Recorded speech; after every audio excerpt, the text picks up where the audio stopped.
So I'm Jennifer Hecker, and this is the Town Talk Library pop-up. Town Talk Library is my own personal zine library. A lot of weekends I have at least one person who comes up and says, "Oh, what's a zine?" And then by the time they leave, they're like, "I'm gonna make my own zine," or they're excited about it. So people really get interested when they get exposed to them. I've been bringing it out here this fall on the first and third Sundays here at Shady Studios, and people get to come by and check out zines. I have all kinds of materials to make your own zine also, and then just my collection is made up of zines from all over the country that I've bought just because I wanted to read them. A lot of times when you're talking to kids about zines, if they've never heard of them, you can say, well, it's kind of like a blog, but in paper, I guess I started out making zines in the 90s here in Austin.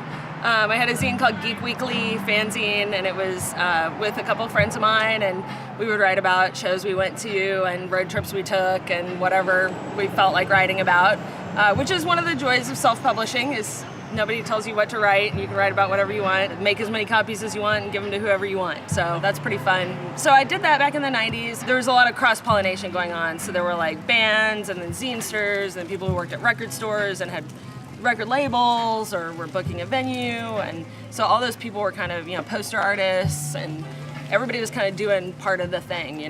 There was a collection of zines in the back room of Sound Exchange back in the day, and I always remembered people seeing people just pawing through all these zines and thinking, man, somebody needs to preserve those.